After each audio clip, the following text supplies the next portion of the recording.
ఒకానొక సమయంలో అప్సరసలలో శ్రేష్ఠురాలైనటువంటి పుంజకస్థల అనబడేటటువంటి ఒక అప్సరస శాపవశం చేత కుంజరుడనేటటువంటి వానరుడికి కుమార్తెగా జన్మించింది. అంజనా అని పేరు పెట్టారు. ఆవిడ కామరూపిణి. ఒకనాటి ఆవిడ నీ తండ్రి అయిన కేసరి యొక్క భార్య, అందుచేత నీకు తల్లి. నీ తల్లి అయినటువంటి ఆ అంజన ఒకానొక నాడు మనుష్య రూపాన్ని ధరించి విలాసంగా ఒక పర్వత శిఖరం మీద నిలబడింది.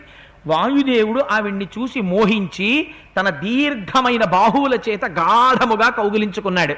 ఆ తల్లంది, ఎవడురా దుర్మార్గుడు నా పాతివ్రత్యమును చెరప చూస్తున్నవాడు, నేను ఏకపత్ని వ్రతని అంది.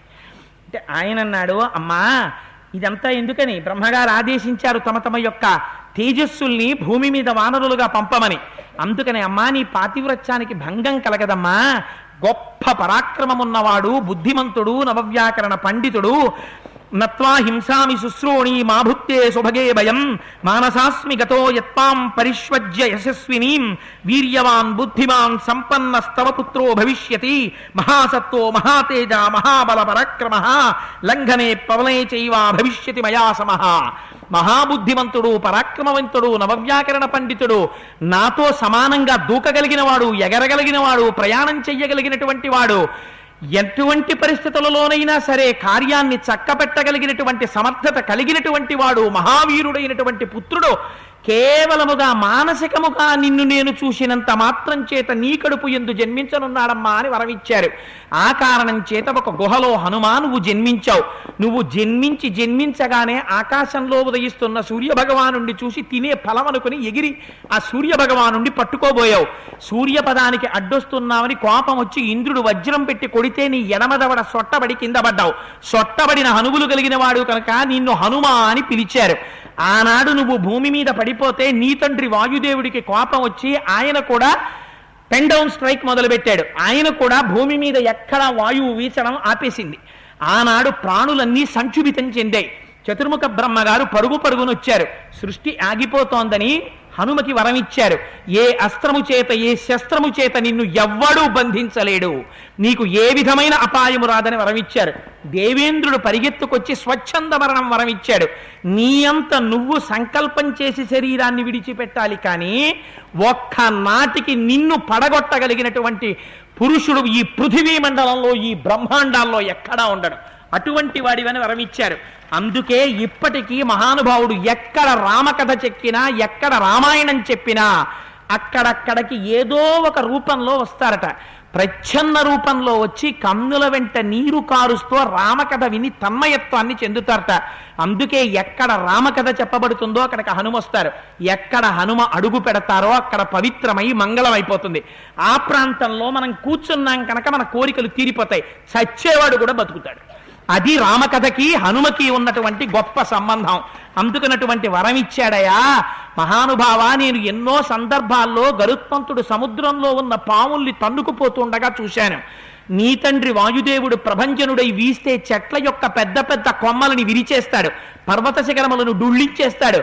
అటువంటి శక్తి కలిగిన వాయుదేవుని కుమారుడవైనటువంటి నీకుంది ఆ గమన శక్తి, గరుత్మంతుడికి ఉంది. అటువంటి హనుమ ఇవాళ కొన్ని కోట్ల వానరముల యొక్క ప్రాణములు, భవిత, సౌభాగ్యము నీ చేతులలో ఉన్నాయి.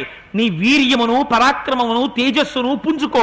ఒక్కసారి నీ అవిక్ర పరాక్రమాన్ని ప్రదర్శించు.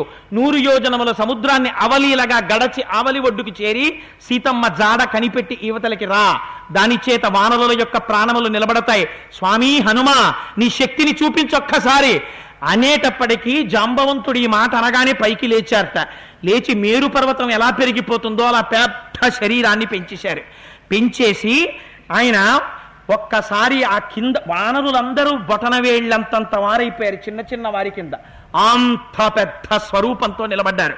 నిలబడంటారు, యదా విజృంభతే సింహో వివృద్ధో గిరిగహ్పరే మారుత స్వరుసపుత్రస్తథా సంప్రతి జృంభతే అశోభత ముఖం తస్యా జృంభమాణస్య ధీమతః అంబరీషమివాదీప్తం విధోమైవ పావకః అభివాద్య హరీన్ వృద్ధాన్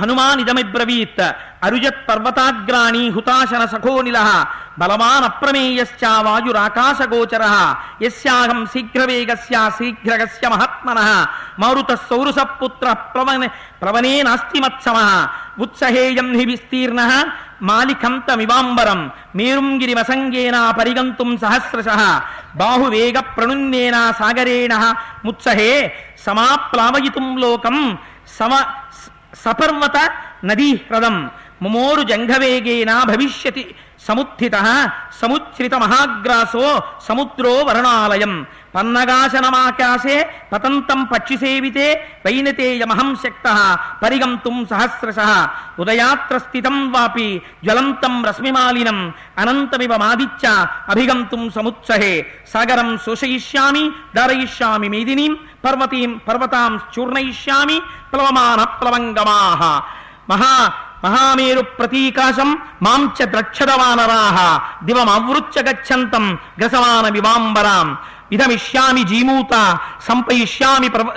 కంపయిష్యామి పర్వతాన్ సాగరం చోభయిష్యామి ప్లవమాన సమాహితః అని ఒక్కసారి పెద్ద పర్వత సన్నిభమైనటువంటి ఆకారంతో ఆ భూమి మీద నిలబడితే గుహలోంచి సింహం పెద్ద ఆవలింత ఆవలిస్తూ బయటకు వస్తుంటే అక్కడ చూసిన ప్రాణులు భయంతో ఎలా నిలబడిపోతారో అప్పటి వరకు తమతో తిరిగినటువంటి హనుమ అటువంటి స్వరూపాన్ని పొంది ఒక పెద్ద ఆవలింత ఆవలించేసరికి ఒళ్ళు విరుచుకుని బాహువులను ఇలా పైకెత్తి ఒక్కసారి విదిల్చి తోక పైకెత్తి ఆ భూమి మీద కొట్టేసరికి వానరులందరూ గజగజలాడిపోతూ శ్రీ మహావిష్ణువు దర్శనమైతే ఎలా నిలబడిపోతారో అలా అంజలి ఘటించి నిలబడిపోయారట. ఆవలించి నిలబడితే కాల్చిన పెద్ద ఇనప పెనం ఎలా ఉంటుందో అటువంటి దంష్ట్రలతో కోరలతో దంతములతో ఎర్రటి ముక్కుతో మహానుభావుడు శోభిస్తూ హనుమ నిలబడ్డారట. ఆయన ప్రతిజ్ఞ చేస్తారు. అక్కడ ఉన్నటువంటి వృద్ధులైనటువంటి వానర వీరులందరికీ నమస్కారం చేశారు. నా తండ్రి వాయుదేవుడు, ఆయన అగ్నిదేవుని యొక్క సఖుడు. వాయుదేవుడు ఎటువంటి గమనంతో వెళ్ళిపోతాడో అటువంటి వాయువేగంతో నేను బయలుదేరుతున్నాను. ఇవాళ నేను బయలుదేరి వెళుతుండగా నాకు అడ్డొచ్చినటువంటి ఏ ప్రాణినైనా సరే నా యొక్క వక్షస్థలంతో గుద్ది పడగొట్టేస్తాను, పర్వతాల్ని చూర్ణం చేస్తాను, సముద్రాన్ని కలయి తిప్పేస్తాను, నా బాహువుల యొక్క శక్తి చేత ఈ సముద్రాన్ని తిరగతోడేస్తాను, పర్వతాల్ని కదిపేస్తాను, శిఖరాల్ని ఊపేస్తాను. 100 యోజనములు కాదు, 10,000 యోజనములైనా సరే కొన్ని వేల మార్లు అటువైపు నుంచి ఇటువైపుకి దాటుతాను. సూర్యుడు ఉదయిస్తుండగా భూమి నుంచి ఆకాశంలో కెడతాను, సూర్యుడి సమీపంలో నిలబడి నమస్కారం చేస్తాను, మళ్ళీ కిందకు వస్తాను. మళ్ళీ సూర్యుడు అస్తమించడానికి పశ్చిమ దిక్కు కెడుతుండగా మళ్ళీ సూర్యుడి దగ్గరికి ఎడతాను, మళ్ళీ నమస్కారం చేసి కిందకు వస్తాను. వాయుదేవుడిది ఎంతవంటి బలమో నా బలం అటువంటిది.